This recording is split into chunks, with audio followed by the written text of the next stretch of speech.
Good morning, Ocoee region. Hey, Tony Miles here. So good to see you guys this rainy week. Oh my God. It has been, what they used to say, raining like cats and dogs. I guess I'm becoming too southern around here. But anyway, I have a really great show today. Two of my favorite people in the whole wide world is here, and we're just going to get right to it. But before I go there, I have to say thank you to one of my sponsors, one of our sponsors here of the Ocoee region.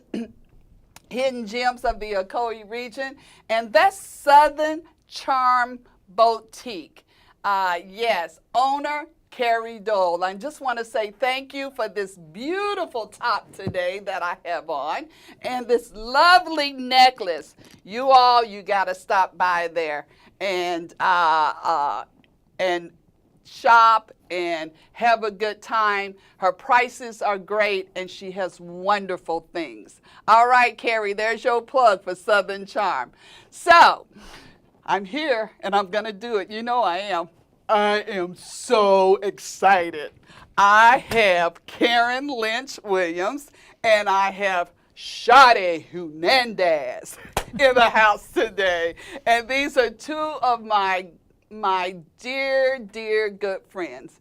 And we're here today to talk about two great organizations that co-labor together, DPCI Life Clinic and VIVE.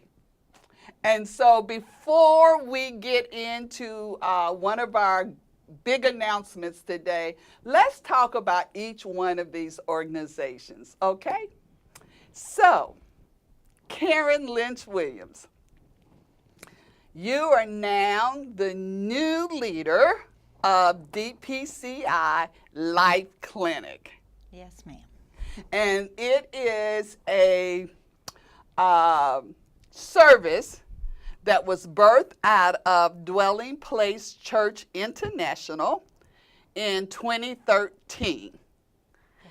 And so tell me about what all the things DPCI Life Clinic provides and why this is such a heart of the pastors of Dwelling Place Church International. Well, we provide medical care. We provide medical doctors that do physical exams, vision care, foot care, but mostly we love on the people in the community. And it's an amazing time to be able to bless our neighbors in the community. This year we're ministering to the uninsured and underinsured in our community who may not otherwise be able to see a doctor. Okay, awesome. And so I know this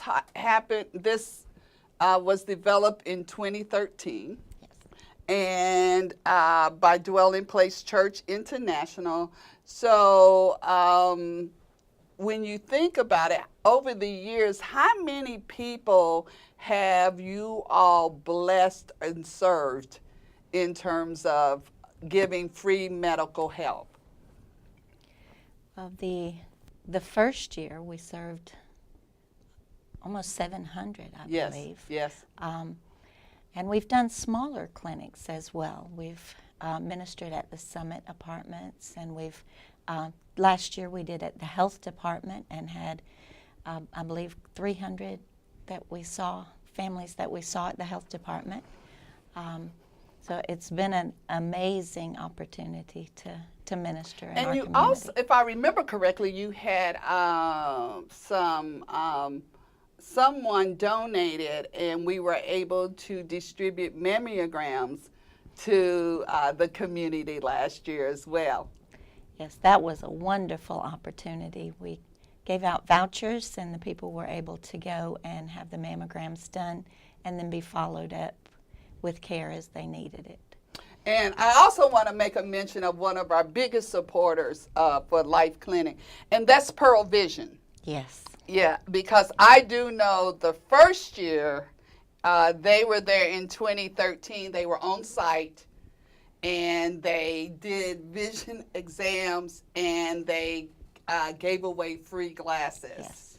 And I know they have for the last 4 years supported the Life Clinic again with free exams and free glasses. Yes. And so they are one of our greatest partners and supporters of this event. And matter of fact, Aaron and Jamie, they received a national award from Pearl Vision Corporate for all the work they have done with Life Clinic. Yes. So I just had to plug that in there. Yes, they have. So VIVE.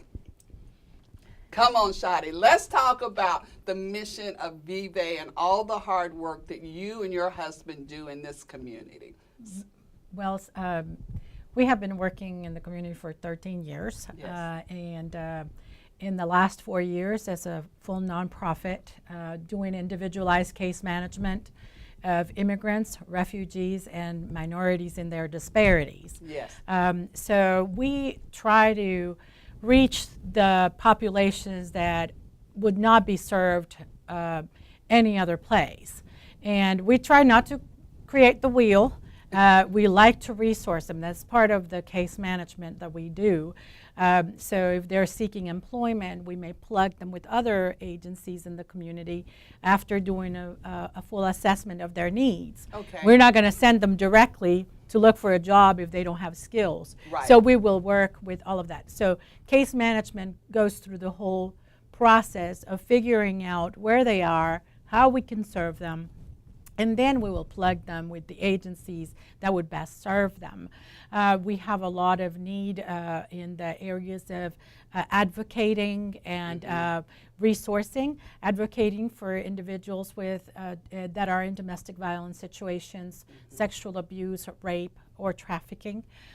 So when just giving you out of the domestic violence situation, what we do is we help them get back on their feet. Okay. Many situations come out of that because people may not have the job to be able to leave their abusive environment, or people may not have housing, or they have little ones. How are they going to care for them if they are outside? So we have to do the full case management to help them be on their feet so that they can make that step, take that step. Yeah. To be independent and free from that domestic abuse. The same thing with cases of rape and abuse. So we do a lot of different things. In the immigrant community and refugee community, it's even worse because sometimes the language barrier, Yes. it's detrimental for them to be able to seek services. And while in our community and every community, federal funds are available for agencies to have interpreters, in our local community it's very small. Sometimes they don't have the people, so they need somebody to speak for them. And having your younger child trying to interpret, it's very difficult. Sometimes the children don't know how to say words the parents want to say, or the child does not know how to interpret something a doctor wants to say.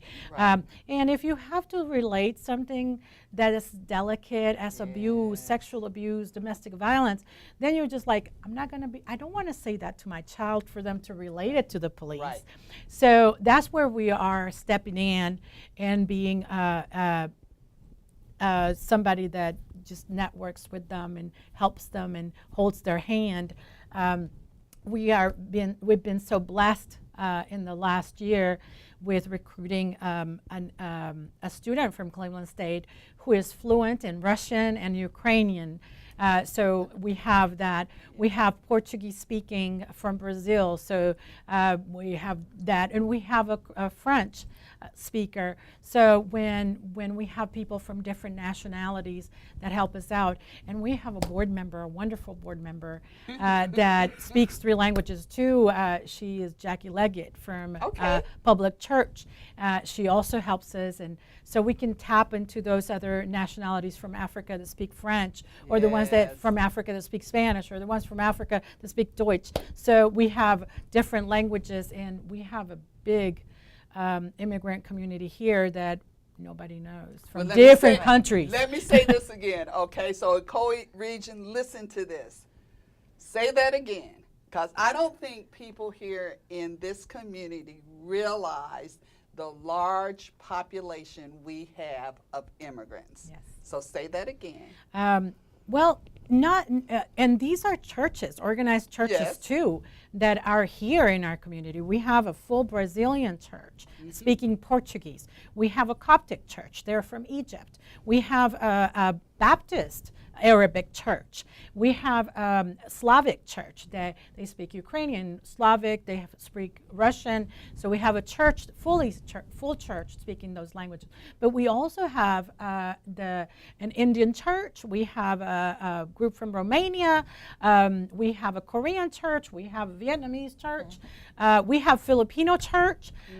So there are so many rich languages, Haitian church Yes. as well. So many different languages in just one little town, and usually our services in our community are geared just to the Spanish speaking. Yeah. Or they have services, or maybe they don't even have services for Spanish speaking, but we're lacking help. And the thing is that we are in a community where there's so many jobs available that we're being we're receiving so many people from different states. Yes. Where the communities are larger, so the parents are still speaking their first language. And these are residents and they're citizens. And so they're not just the undocumented immigrant that people think about. We have a lot of people that are in this community that do not speak English fluently, which is the barrier there, because when you have to relate a situation, you have to be fluent.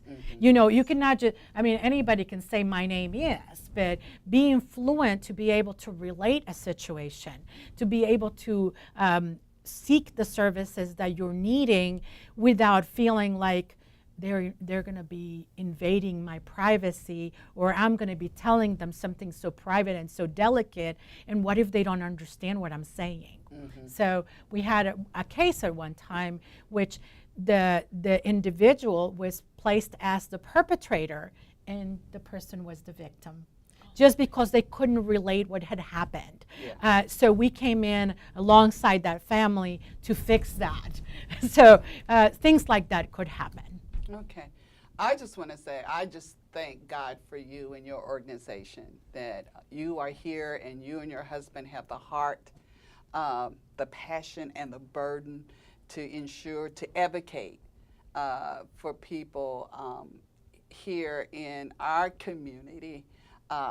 And I am so proud of Life Clinic coming alongside of you and your organization for the last 2 years to do this Life Clinic and to encourage the people you serve to come if they need, if they're underinsured or if they're uninsured, to come. And we really try to do this seamlessly, that there's not a whole lot of invasion of privacy. It's just to come, be loved on, and receive the services that you need regarding your health. Yes. And that's why I'm so glad that you two were able to come on the show today and talk about what you're doing, because for the last 3 years, you've been, and even more so this year, we're working closer together. And I just love the collaboration, and that's what I'm going to say. I think this is going to be a great example of a true collaboration. It's more than a partnership. We all got skin in the game. That means we are carrying the risk and the reward together. And I just wanted to highlight this today as a hidden gem that everybody needed to be aware of, and the great work that you both are doing. And we're going to come back because we're going to do a part 2 show, because we are going to talk about this year's DPCI Life Clinic with VIVE. All right? Thank you. All right. Thank you guys for coming. Hey, Ocoee region, we're going to be coming back at you in just a few minutes to talk about the Life Clinic. But for now, thank you for joining us this morning for part 2. And as I mean from the bottom of my heart, God bless.